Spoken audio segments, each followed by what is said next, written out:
أعوذ بالله من الشيطان الرجيم.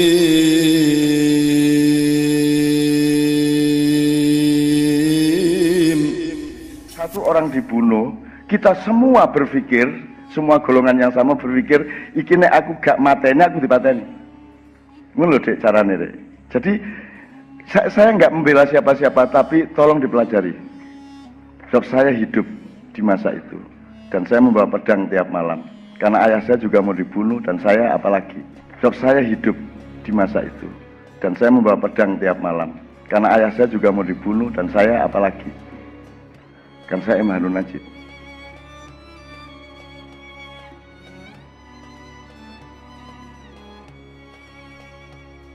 Assalamualaikum, nama saya Niken.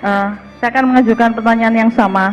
Bukan saya bermaksud persisten, tapi ada titipan dari teman-teman untuk Cak Nun bahwa bahwa saya sepakat bahwa Cak Nun mengambil sikap yang berbeda dengan masalah PKI.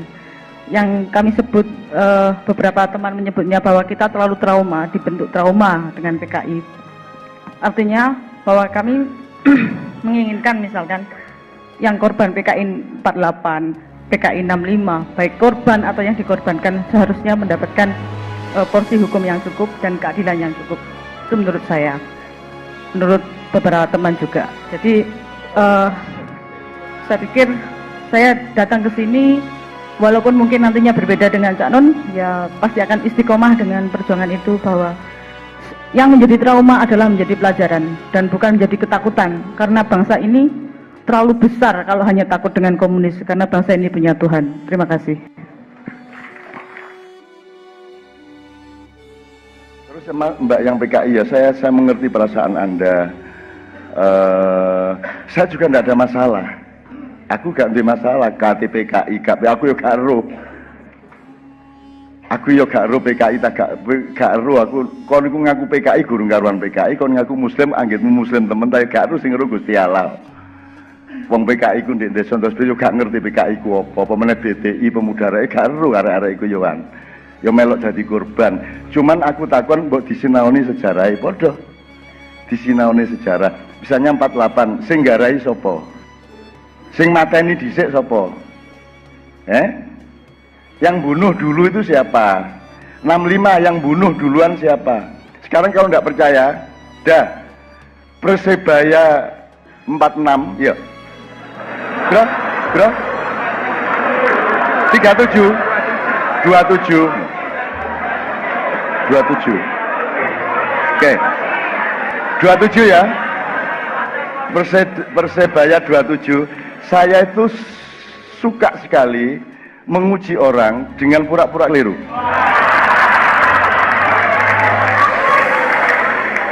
Dan dengan acting yang seolah-olah aku tidak tahu benar. Akhirnya kan muring-muring, berarti arekku setia karo Persebaya. Kan ngono kita. Jadi Persebaya 27 lawannya apa? Sijine meneh apa?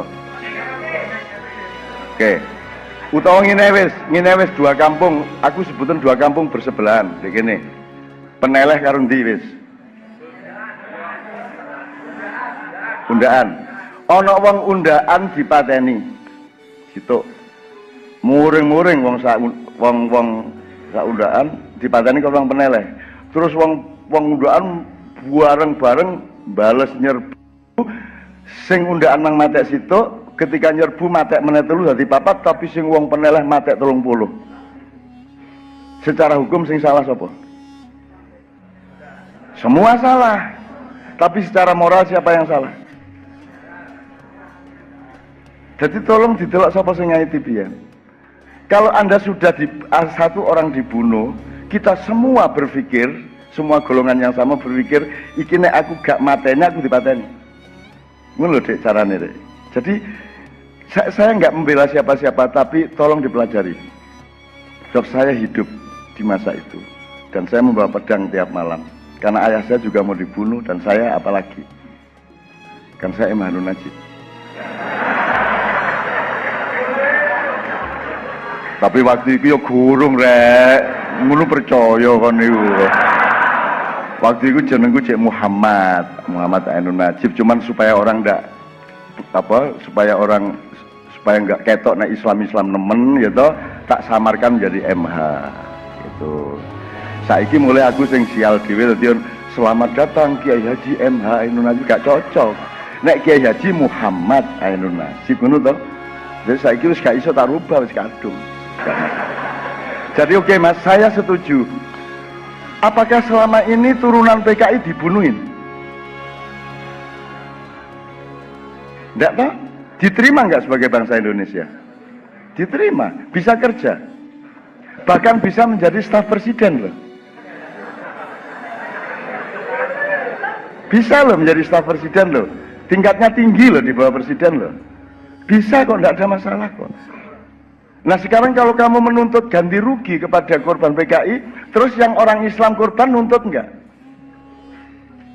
Nah ini kalau diteruskan menjadi Sunni dan Syiah, bertengkar sepanjang masa, ndak habis-habis seperti Sunda dan Jawa. Wong Sunda cek muring-muring sampai saiki dulur-dulur iku. Gak ono jalan Gajah Mada di Bandung. Gak ono jalan Mojopahit di Tasikmalaya, gak ono. Padahal wis tak kandhani ket biyen. Saya sudah ke Tasikmalaya, sudah ke Bandung, saya kumpulin teman-teman dulu waktu Gajah Mada itu. Nyegat pasukan Siliwangi, gak SMS aku sik. Upama SMS kan tak kandhani empun ta Yai Gajah Mada ngono. Lah gak SMS aku gak ero kecolongan aku. Wis akhire kebacut akhire. Terus dendam sampai sekian abad. Nah, aku menyarankan cara wong desa wis lah rek, nek diterus-terusno wis koyo Ambon iku nek diterusno yo gak entek-entek. Mbok wis ayo kanca-kanca Syiah mbok wis to. Lah apa sih karek dendam karo Umar, Abu Bakar, karo Utsman, karo Hafsah, karo Aisyah lapo. Mbok wis di sepuro kan lebih mulia Anda memaafkan. Kenapa sakit hati sampai hari ini? Apa sih wong Abu Bakar yo akeh apike kok. Abu Bakar yo apik kok. Yo ono salahe mesti wong menungso. Ali yo ono salahe, Mas yo Ali ku yo top, tapi yo akeh salahe. Jenenge menungso. Mbok sudah maafkan kenapa sih? Mosok jadi digogo sampai saiki dendam. Aku tidak tega.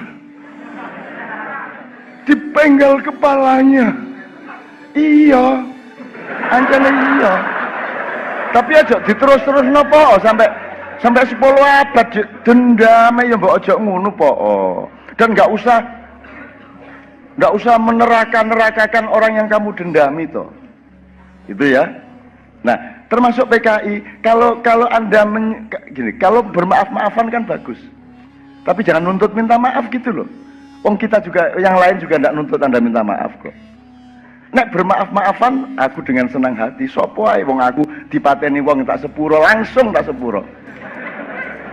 Bahwa aku gak mati salah dhewe oleh mateni kurang canggih. Tapi saya dibunuh beneran dan saya sakit beneran dan menurut kedokteran saya tinggal 3,5 bulan umur saya. Karena terbakar seluruh dari leher saya sampai perut. Terus gak iso mangan, artinya tidak bisa apa-apa. Gitu loh. Dan saya berbahagia sih karena saya tahu siapa yang membuat, berapa orang yang membuat saya seperti itu. Dan ketika saya tahu itu sedikit pun saya tidak marah, sedikit pun saya tidak dendam. Dan sampai hari ini saya guyoni, saya sayangi, tidak ada masalah. Jadi tidak usah nunggu 10 tahun. Sebelum engkau melakukan kesalahan kepada aku sudah memaafkanmu. Jadi mulai hari ini rencanakan kesalahan-kesalahanmu kepada aku. Ya Mas juga ya, gitu ya. Oke ya Mbak. Oke, saya sangat paham teman-teman PKI, saya sangat paham. Tapi kalau bisa duduk bersama. Terus maaf-maafan. Upamanya pun salah satu seharusnya minta maaf, yang satunya juga seharusnya maafkan. Kalau Anda ngalah itu kan tetap lebih bagus. Nah sekarang kedua-duanya ngalah Pak. Kedua-duanya ngalah Pak. Gitu loh. Jadi karena tidak ada metode budaya, tidak ada metode cinta, maka akhirnya bertengkar seperti ini. Dan pemerintah kita tidak memberesi masalah itu sama sekali, karena tidak ada kepemimpinan di Indonesia. Gitu loh, tidak ada. Karena negara ini sebenarnya juga bukan negara. Sekarang tak ceritain dikit ya. Tak ceritain dikit. Gini aja ada. Semua pertanyaan yang lain tadi terkandung dalam jawaban saya ini. Gini, hafal Pancasila enggak? Gini, Anda tahu cara berpikir ke depan, cara berpikir ke belakang, cara berpikir melebar, kiri kanan. Misalnya ini, Nek Anda kemarin saya workshop di Jombang dengan anak SMK itu saya ajari berpikir beberapa metode. Satu misalnya nek ngomong pohon terus daun itu berarti ke dalam apa keluar, apa ke kiri, apa ke kanan, apa ke depan, apa ke belakang. Ini nek pohon terus kursi, ya itu ke depan toh. Pohon, akar dan tanah berarti ke belakang. Tapi nek pohon buah, ya, pokoknya ngerti ya, mana ke kiri ke kanan, mana melebar, mana lurus gitu ya. Oke, sekarang saya tanya, Pancasila 5 itu urut tak jejer? Nah, wis gak ngel-ngel. Urut tak jejer? Urut ya. Berarti siji, loro, telu, papat, limo. Yang input yang awal apa yang belakang? Yang awal input berarti akhirnya output. Oke, sekarang Pancasila outputnya apa? Keadilan sosial bagi seluruh Indonesia. Jadi ini goalnya, produknya, kun fayakunnya adalah keadilan sosial bagi seluruh rakyat Indonesia. Sekarang saya tanya, sudah goal belum?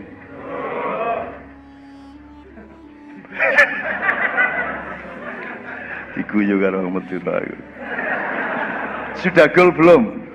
Pak Suko, kalau disebut tingkat tidak golnya itu wajar atau nemen?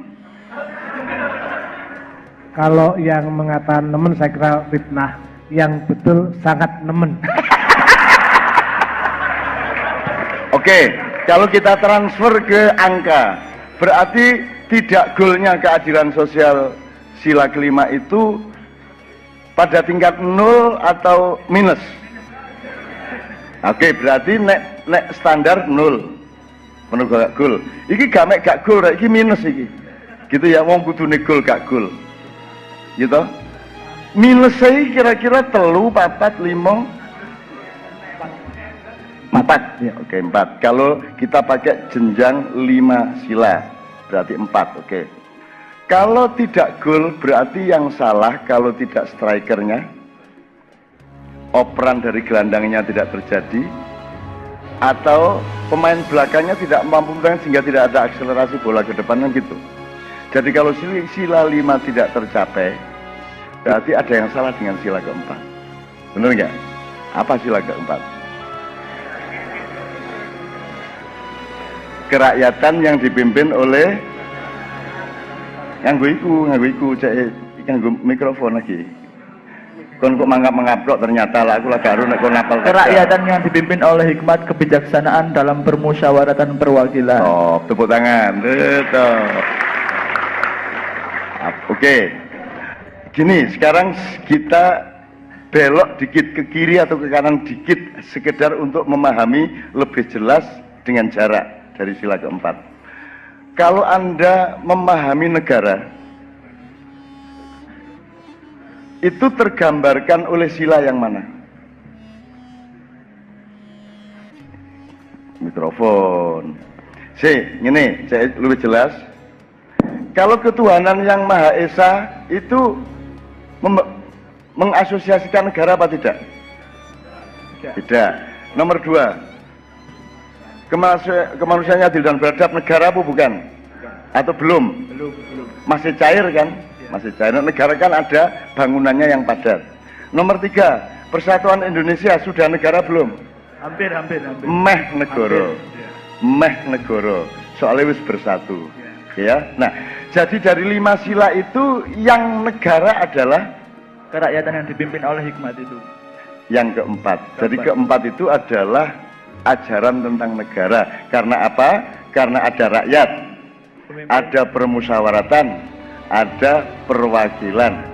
Nanti detailnya baru kalau permusyawaratan itu adalah negara, kalau perwakilan itu pemerintahan yang berjajar dengan antara eksekutif, legislatif sama yudikatif. Tapi itu nanti kapan-kapan kalau detail. Tapi yang jelas negara itu sila keempat. Nah, sila keempat ini sudah jelas tidak bisa menghasilkan Pancasila kelima. Sila kelima. Ya. Nah, ini negaranya yang nggak benar atau sila ketiganya yang belum beres? Karena negara hanya sila keempat ini mergo urut loh ya, urut loh ya. Sila keempat ini baru bisa dibangun kalau sila ketiga beres.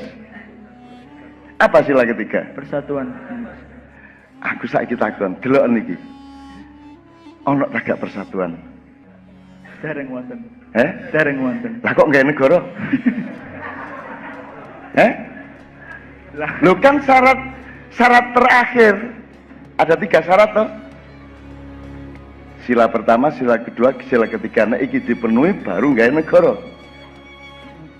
Kan gitu. Dulu sudah sedikit agak tergambar persatuan yaitu 28 Oktober itu dengan Sumpah Pemuda itu sudah agak menggambarkan, tapi ternyata belum substansial bener. Arek-arek yang ngeluh kalau Sumpah Pemuda berbahasa satu bahasa Indonesia, ngeluh terus ya apa caranya bal-balan, cepat dioper ke sini. Gak enak rek. Terus marunu arek-arek karo bonek oleh ndelok, bagaimana engkau ngopernya kok tidak tepat ya, gak enak ya bonek. Cok, kurang pas sih gue. Ya tak? Tapi melanggar Sumpah Pemuda kon, ya. Ya tak? Mosok bonek nganggo bahasa Indonesia yang baik dan benar. Iki gak cocok belas.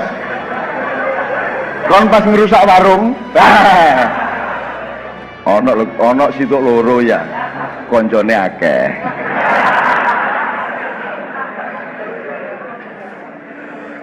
Jadi Sumpah Pemuda itu yang nggak mateng, nggak mateng. Berbangsa satu, bangsa Indonesia itu juga oke, ngerti maksudnya, tetapi itu tidak mengapresiasi kebesaran bangsa-bangsa Indonesia, karena bangsa Indonesia itu nggak satu. Kita itu bangsa Madura, bangsa Indonesia. Mosok Jawa sama Madura itu satu bangsa. Kan Jawa itu bangsa, Madura itu bangsa. Wah jelas bedanya itu, jelas banget. Wah sekarang yang namanya Benelux ya, Benelux itu mana? Belanda, Luxembourg sama Belgia. Itu bahasanya sama, orangnya sama, itu disebut 3 bangsa. Mosok Jawa karo Madura itu sak bangsa. Gurung meneh Lombok, Bali, ya, Bugis. Itu adalah bangsa-bangsa. Jadi yang tepat itu adalah United Nations.